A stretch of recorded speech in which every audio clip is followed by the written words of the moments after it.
Partnership ads. Ito din po yung dating branded content tagging. Wala pong pinag-iba, binago lamang ang pangalan. Paano tayo magkaka-earnings dito?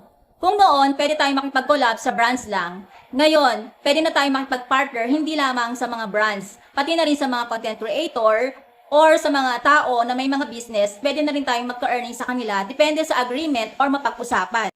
Every successful paid partnership, ang magbabayad po sa atin ay yung kausap po natin, hindi po si Meta. Kapag successful na po ang agreement po ninyo, halimbawa na i-post na yung video na yun as long form video, hindi na po yun magkaka-earnings sa Meta kasi bayad na po kayo ng taong kausap po ninyo. Hindi na rin papasukan ng ibang ads kung meron kayong in-stream ads. Hindi na rin magkaka-earnings sa bonus kung ito ay feature. Ganon din po sa Reels, hindi na rin po siya earnings po doon kasi binayaran na nga po kayo at nakipag-partner na po tayo. Ang maaaring ibayad sa atin, pwedeng pera, pwedeng products, or services, depende sa mapagkakasunduan. Hindi po natin basta-basta itatag ito dahil hindi po lahat ng nagtatag ay successful. Masasayang po yung effort natin.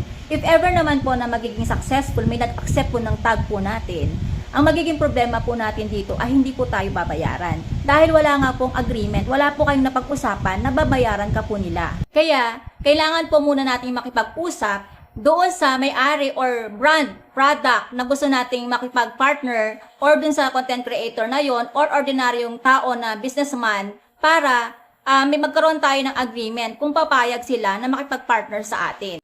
At sa gagawin po nating video para sa ads, siguraduhin po natin pasok ito sa policy ni Meta. Paano natin sila kukontakin? Kung may napili kayo, halimbawa brand, pwede nyo pong i-search po yon and then i-chat nyo po sila, i-message nyo po sila sa kanilang page or i-email po natin sila and then hintayin po natin yung response po nila bago po tayo mag-tag.